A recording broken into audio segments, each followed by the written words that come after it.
Everyone Wants to Be My Enemy by Neon Sangetsu, Chapter 1. Everybody. Everyone wants to be my enemy. Why, it's that. But I can be such a good friend, so don't be my enemy. Well, what do you say? Why not? Are you an enemy?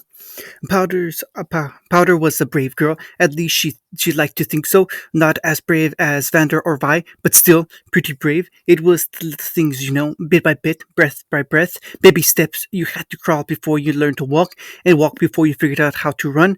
So once again, baby steps. And thanks for the help, kiddo. But this, nope, wrong step. She clambered back until her back hit an alleyway wall. Even then, she kept pushing against it, eyes bulging, chest heaving as her doom approached. She bumped into him on the street entirely by chance, seen him slumped against the wall, and tossed him a few coins. Now she was regretting it. Milo and Clacker would give her hell for this. She just knew it. Never mind Vi. I'm a little lost. The one-armed man laughed as he scratched the back of his head. Any chance you could give me directions? Powder shook her head. Nuh-uh. Don't know nothing at all. Whiskered cheeks dimpled in a small smile. You think I'm a bad guy, don't you? A crazy homeless hobo guy leaning against the wall with next to nothing to his name. Pretty sure he wasn't right in the head. Looked young too. Not an adult, not really.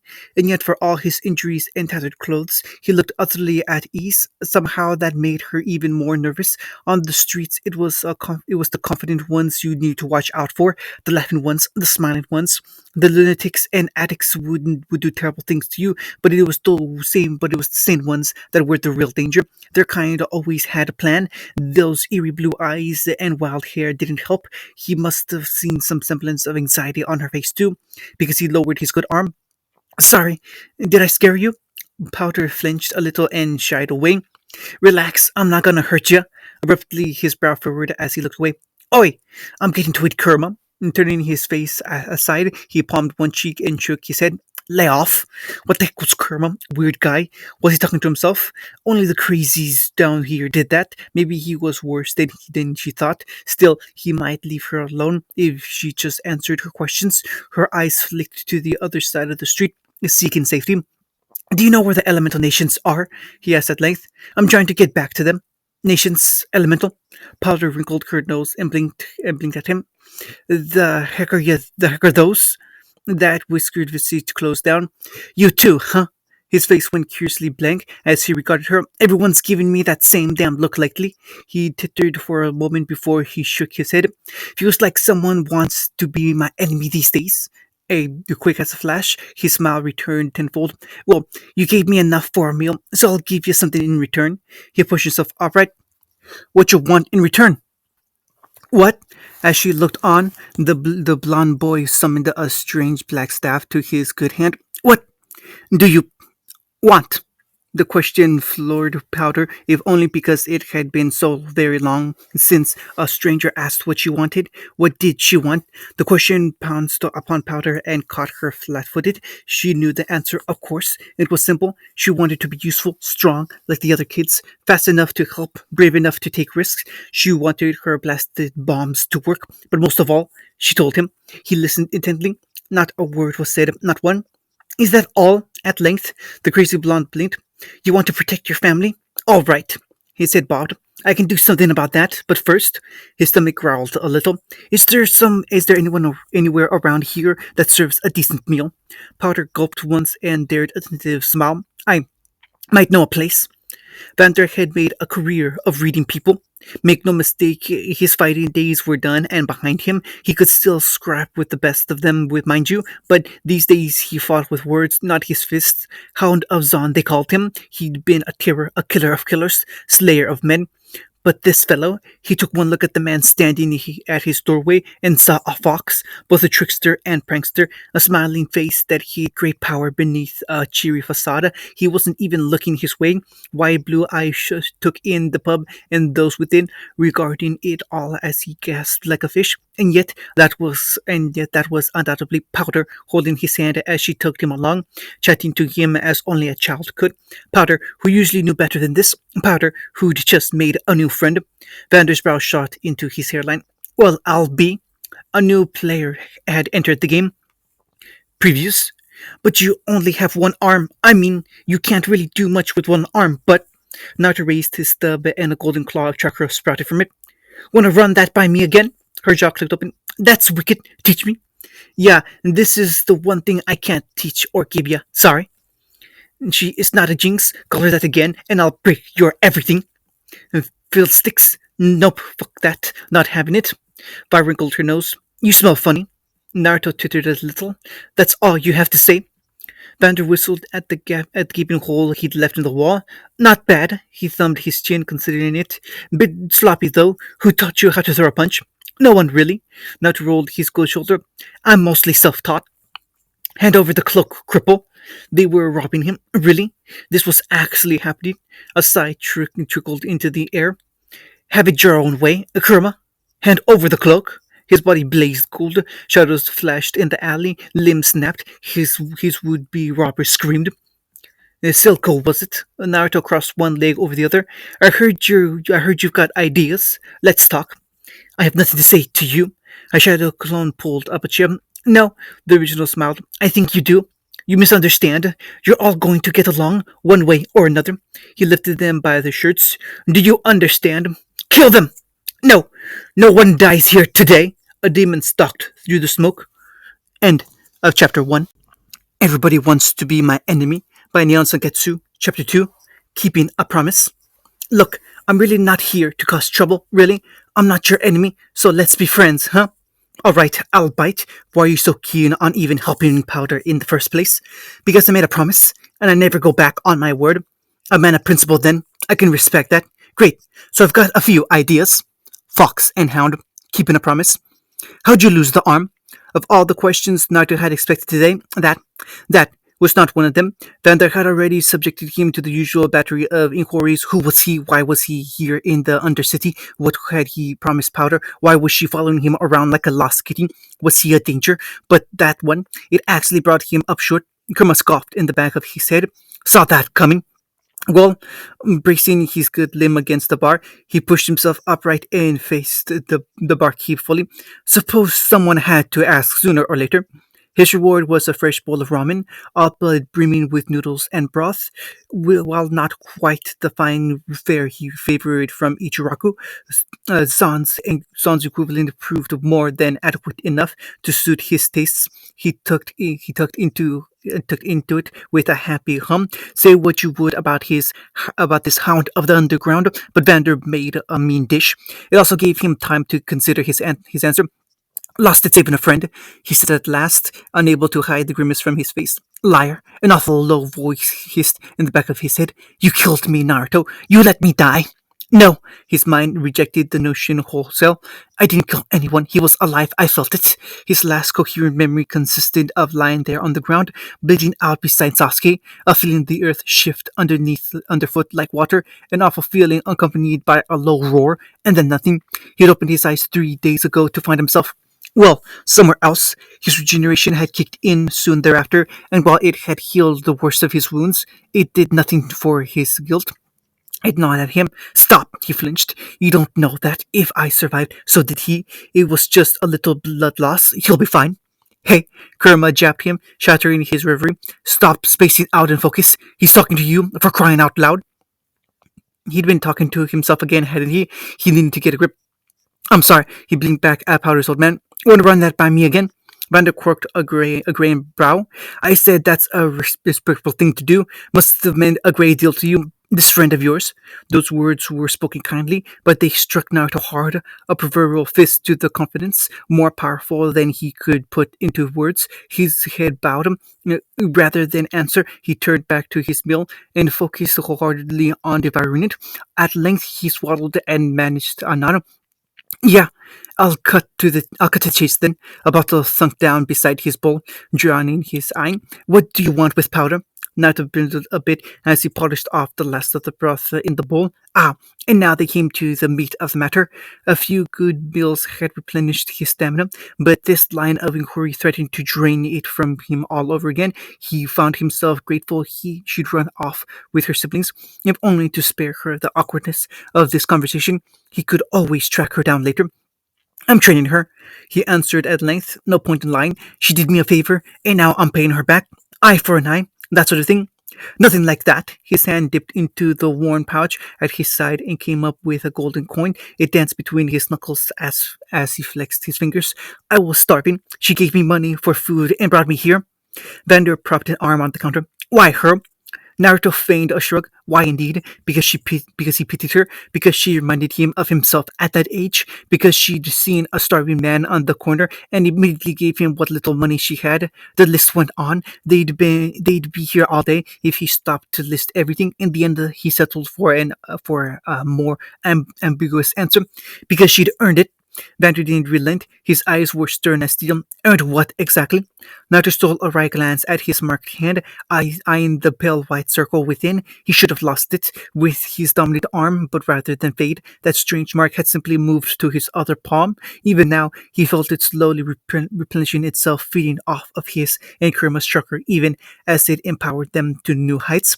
He still held the last vestiges of the sage power in his chakra coils. With power came knowledge, the secrets of esoteric techniques he had never known before now. They buzzed in the back of his brain like fireflies, snatches of knowledge he didn't try to understand, yet they benefited him all the same. What would Sakura call it? A symbiotic relationship? So long as he didn't throw himself headlong into the fray and exhausted utterly, he had nothing to fear. But back to powder. She'd earned the right to be taught. He clenched his fingers to a fist. Dozens of people passed me by without so much as a second thought. But she stopped. In all honesty, he was contemplating giving her chakra. Maybe if she was as pure as he thought she was, it might be possible. This wasn't a gift he wanted to give lightly, but it seemed the only way to keep the promise he'd made to her. Just as the sage of Six Paths had first given chakra to the people of his world, so could he. The knowledge burned in the back of his brain as keenly as if it were his own. He wouldn't know if he could truly do it until he tried. No, do or do not, there is no try. But did he want to? Little Powder might well be an exception to most of the filth down here, but in giving her this gift, he'd need to teach her more than he'd originally intended, possibly a lifetime of training, likely with little in the way of reward. Many would call that madness. Then again, madness is contagious. And what is the definition of madness? Normality was a lie after all. Everyone was unique. There you are, all squared away. Vander slid a rusty key ring across the counter, snapping him back to the present. Your room's up in the attic. Kerma offered a low whistle. I like this one. He understands. What, just like that? Naruto swept a finger through it, dangling it underneath. While it felt nice to be shown some proper hospitality, he wasn't sure he deserved it. I can't stay here, but I haven't done anything to earn it at all yet. You will in a moment. The gym barkeep pushed off the counter. But first, a question. Just how strong are you? Naruto found himself quirking a brow. Strong enough, I suppose. I guess. Why? No reason. The twinkle in his eye said otherwise. Dodge. Wait, what do you mean, Dodge? Vander moved. Naruto reacted accordingly. A clenched fist smacked into his open palm, producing a vicious shockwave that blew the blonde's hair back. The bar stool cracked ominously beneath him, but he didn't budge an inch. Blue eyes met dark gray. Neither yielded. A low growl sneaked through the air. He wasn't sure who it came from. His wrist twisted and yanked the barkeep forward, only to grunt as the man's forehead bashed against his. One monster eyed another, neither yielding. In that moment, Lauter felt he gained some measure of the man Powder called Papa. His gaze drifted up to the gauntlets hanging from the bar. Here was a killer who had cast his gauntlets aside, an old hound who no longer bared his fangs, a man who sought to become something better, not for himself, but for the sake of his family. He could respect that, admire it, even his was a resolve few could aspire to. At length, Vander withdrew, plucked a pipe from his coat, and then lit it. Thought I told you to dodge. You did. Naruto lowered his arm, found himself smiling despite it all. Didn't feel like it. Not bad. The former fighter chortled a little, considering him as one might a fine gem. Bit sloppy though. Who taught you how to punch? No one really. Naruto rolled his good shoulder. I'm mostly self-taught. He felt silent at the brash remark. Any other tricks? Got something you don't mind losing? Vander thumbed his bearded chin as he considered the sorry state of the pub. At length, his eye settled on a ramshackle wall nearby, crude, plaster and all, well out of the way. That musty thing over there has been crumbling for a bit now. Been meaning to tear it down and build it back up. Why don't you? Naruto pointed a golden digit at it, not once budging from his seat. A miniature Russian shuriken whistled forth from his finger. With a thought, it hurtled forwards. It was over in an instant. The wall didn't so much fall as it did disintegrate outright. There wasn't even any rumble left to fall to the wayside. More than a few patrons shied back, eyes bulging. Naruto blew on his still smoldering finger. How's that? All right, maybe he was showing off a bit. What could he say? Vander had left him in a good mood. It felt like he was staring at an older version of himself, a man willing to die for his ideals, someone willing to take on the world itself for the sake of what he deemed was right. Older, harder, perhaps a bit wiser, but the resemblance was there, if not in appearance, then in beliefs. How could that not rile him up? Vander whistled at the gaping hole he'd left within, then looked back at him. You're not a mage, are you? The ghost of a smile touched Naruto's face. No, not a mage. Don't know what that is. You seem a decent enough sort. He took a long puff from his pipe and exhaled deeply. So let me give you some advice. Something darker still flashed through those dark eyes. You said you'd help Powder. I'm fine with that. But if you hurt those kids, you hurt me. Naruto flicked him a thumbs up. Got it. Vander offered his pipe to him on a whim. Naruto leaned in and took a puff of it. Mistakes were made. His eyes bulged even as his lips puckered. Blah! He recoiled, hacking and coughing. That's vile. How do you stand it? You get used to it. The old brawler clapped him on the back. Welcome to the lanes. And kid, Naruto paused. Yeah, look after Powder. She's had it rough too. Naruto risked a brief glance over his shoulder. Sure enough, he found the runt lingering by the door. A weary sigh threaded through the air. Don't have to tell me twice. But I truly didn't trust easily. When you grew up on the streets, family was all you had. That and the strength of your own two fists. Vander was family, and so were Milo and Clagger. And Powder was her sister by blood. She'd fight for them, die for them. If it came to that, family was family. You didn't mess with family. So who was this weirdo, and why was her baby sister running off to meet him? Where were they off to? Where were they going? It nagged at her like nothing else, an angry red thorn that pulled and pricked at her heart until she felt fit to snap. No matter what Vander said, she didn't trust him, not after what she'd seen, and so she would follow them. She had to be sure. She would watch. She would wait. She could do nothing else. For now. I don't get it. What's chakra? Powder tilted her head just so, a stray strand of blue hair falling across her face. Shh! Naruto held up a finger, but didn't budge from where he sat opposite her, nor did he open his eyes. I need to concentrate. Yet for all that, those closed lids seemed to see her all the same. And you need to stay still. I already told you that. Powder shrugged restlessly. Aw. Ah, he scowled at her. I heard that. Don't move. She stuck out her tongue at him and blew out a raspberry, but nevertheless obeyed. No fun. This isn't about fun. His voice dropped an octave, resonating with something she didn't understand. This is dangerous, damn it. If I screw this up, well, his lips pursued in a grimace. It won't be pretty, so let me focus. Blast, she couldn't fault him for that, so she sulked inside. Boo! Naruto didn't answer, and so she settled into the weight, trying to ignore the pins and needles in her legs. He led her out to the yard and bid her to sit down before doing the same. That had been what 5 minutes now, 10 more less. She wasn't sure. She'd never sat still this long. She was used to moving, acting, and doing. Not whatever this was. Stranger still, he was still holding her hand, not holding. He was gripping her wrist really, like a handshake or something. But if this would make her stronger, then surely that was worth it, right? Besides, this was probably safe. Hopefully, maybe. Yow! She jolted as his hand burned white hot against her skin. Heat surged through her elbow into her shoulders and poured into her chest. Soon enough, it flowed down into the rest of her, leaving a strange tingling sensation in her muscles. What was that? That, blue eyes fluttered open with a tired sigh, was me creating charcoals in your body. When she didn't deny him, still, he continued, they're not something your body was meant to have, so I had to be careful in creating them. His lips pursed. It was difficult. A strange feeling welled up in the pit of her stomach. Almost felt like she was sick. She scratched her arms. I feel itchy. Not a bad sort of itchy, just itchy, like she had an itch she couldn't quite scratch. Her body hummed with energy, a faint power she didn't quite understand. It left her restless, knees twisting from side to side in thinly veiled anxiety. Perfectly natural.